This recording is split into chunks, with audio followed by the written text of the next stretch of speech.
since our baby was born. Let's have a baby shower. Since this is your first grandchild, please be generous with the gift money. Feeling proud, I handed her an envelope with some money inside, only to get a sharp response. Only $300? That's an insult. That won't even cover the diapers. I was shocked. She turned pale and started shaking.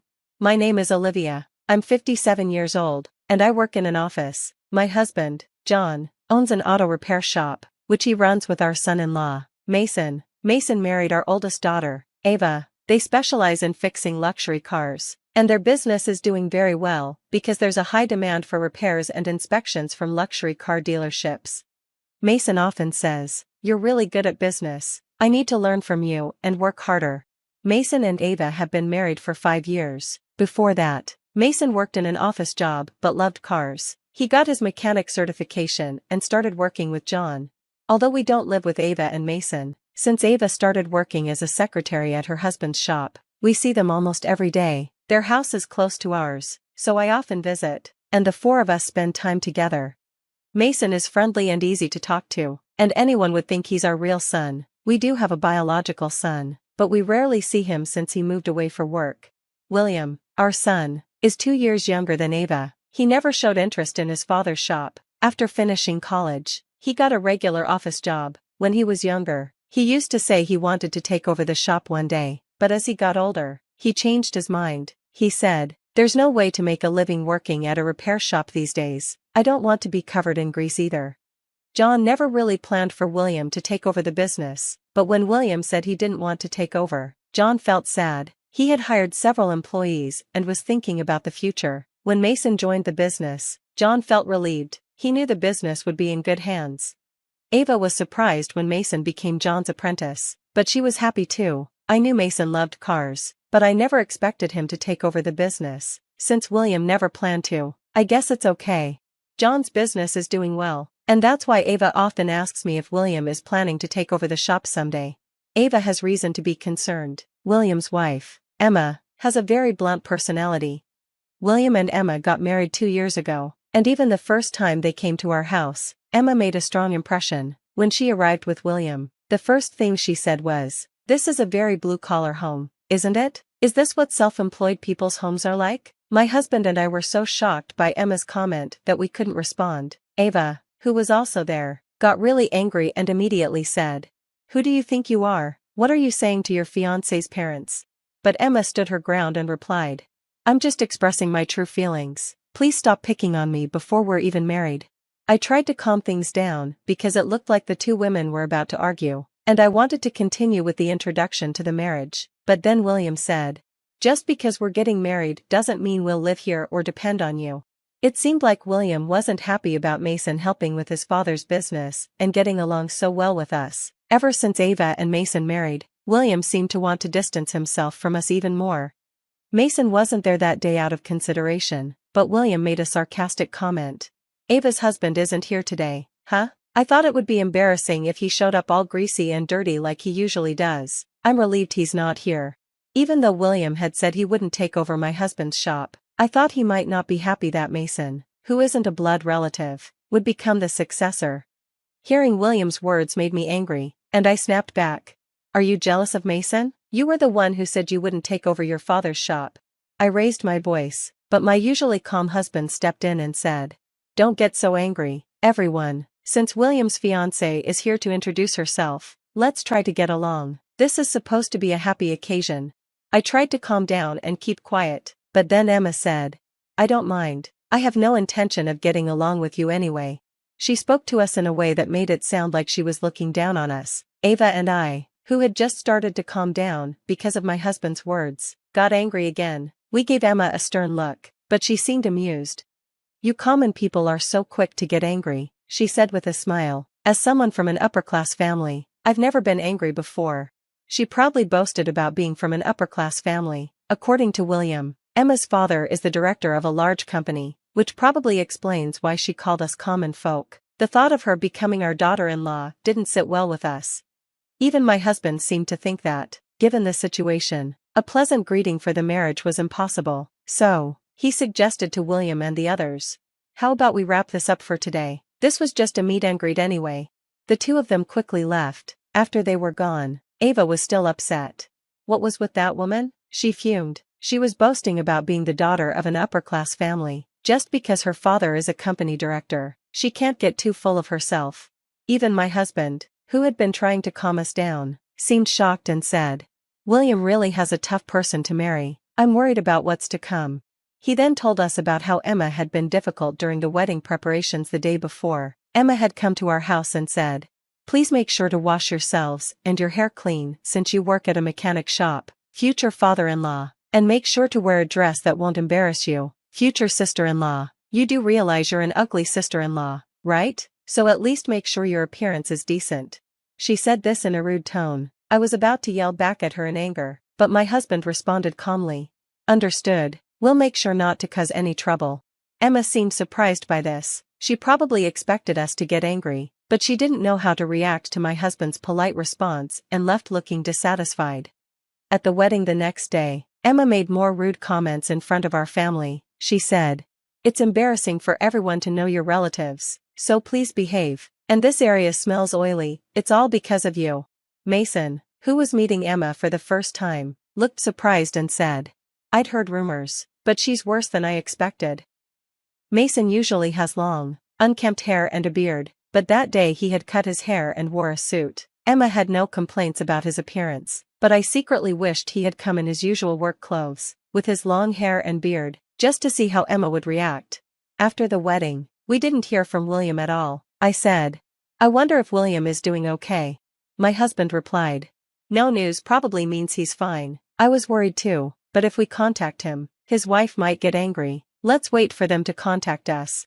When they came for the marriage greeting, they had clearly said they didn't want to associate with us, so it felt awkward to reach out. 2 years passed without any contact from William, but Emma's behavior at the wedding still came up in conversations whenever my husband, Ava, Mason, and I had a meal together. Mason said, "I don't think Emma knew who I was. No one introduced me to her. She probably saw me as just some dirty relative." I laughed and replied, "It would have been funny if you had come in your usual work clothes with your messy hair and beard. She might have kicked you out." Everyone laughed heartily. At the wedding, the atmosphere had been so tense that no one introduced Mason to Emma. By the time they had the chance, it was too late. But now, Mason had fully blended into our family, and it felt like we had a wonderful son, even without William.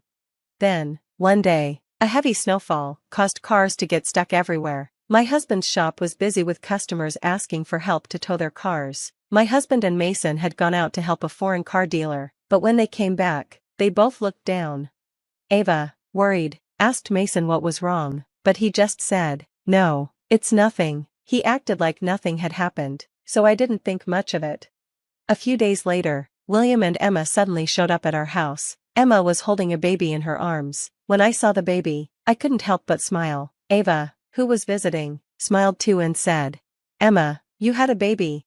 She reached out to touch the baby, but then recoiled, yelling, "Don't touch her with your dirty hands, the oil smell will rub off." Seeing the baby made me forget everything for a moment, but I realized, even as a mother, Emma still hadn't changed. The tension returned, and Emma said, "Now that our child is born, let's have a baby shower. Since it's your first grandchild, please be generous with the gift money." She spoke in her usual sarcastic tone. I quickly put $300 in an envelope and handed it to her. I hadn't planned for this, so I didn't have time to prepare more or ask what she wanted. I thought I could always give her more later. Emma immediately checked the envelope, saw the amount, and shouted, "Are you kidding me? Only $300? That's not even enough for diapers." Her loud reaction shocked me. My usually calm husband suddenly took the envelope back from Emma and said, "Don't disrespect us. The father of that child isn't William, is it?" His words left me completely confused. When my husband yelled, Mason, who had been in the back room, came in. He looked puzzled at first, but when he saw Emma, he was shocked. Emma, seeing Mason, looked startled and quickly tried to hide her face. My husband said to Emma, "Seeing Mason, does that jog your memory? You remember him from the luxury minivan, don't you? You were complaining to him during the snowstorm." Still confused, Ava, William, and I were all shocked. My husband added, "And by the way, tell the man you were with that if he's going to have an affair, he should at least do it when it's not snowing, or else he'll get caught." We were all confused, but hearing the word affair, William's face suddenly went stiff, and Ava and I exchanged looks of disbelief. Emma quickly denied everything. What are you talking about? The snowstorm? The affair? You're not making any sense. But she was flustered, clearly not acting like her usual self. At my husband's signal, Mason brought out his phone and showed Emma something on it. My husband explained. On the day of the snowstorm, Emma and a man got stuck in a luxury minivan, and Mason and I went to rescue them. I didn't recognize Emma at first, but it seemed strange that there was a baby in the car. I was wearing a mask, sunglasses, and a helmet, so she probably didn't recognize me, but Mason had long hair and a beard, so she must remember him. When my husband finished explaining, Mason said, "Everything is on our car's dash cam, so she can't deny it." Mason showed Emma the footage. She gasped when she saw it and quickly turned her face away. Ava, William, and I stared at the screen.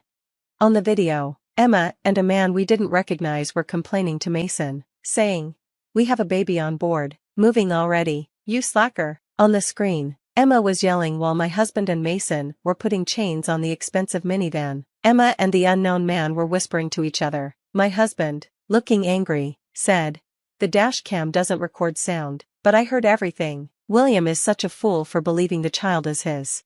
Then he turned to Emma and said, "Well, Emma, you're the fool for talking about your affair right in front of your father-in-law without even realizing it."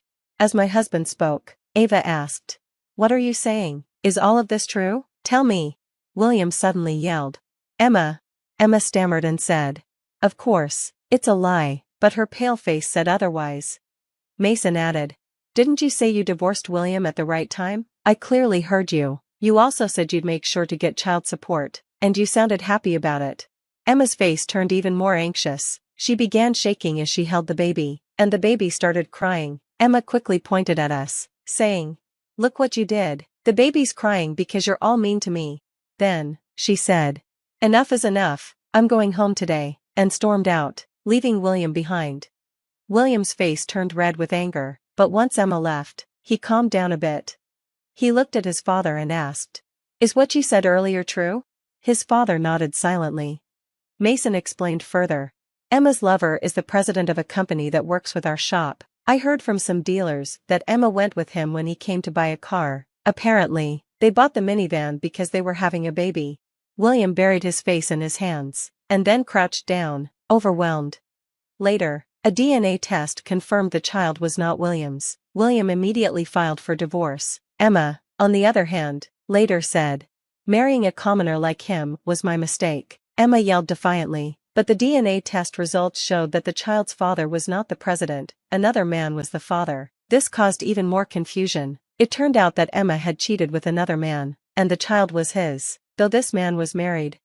William sought compensation in the divorce and also demanded compensation from both of Emma's lovers. Emma's family, who had always boasted about their high-class background, turned out not to be that wealthy. They had to borrow money to pay the divorce compensation. The reason Emma had the affair with the president was because she wanted to live a high-class lifestyle, but her plan didn't work out. She didn't remarry the president. Instead, he sued her for breach of engagement. After splitting up with Emma, William became distrustful of women. He declared, "I'll never get married again," and started living alone.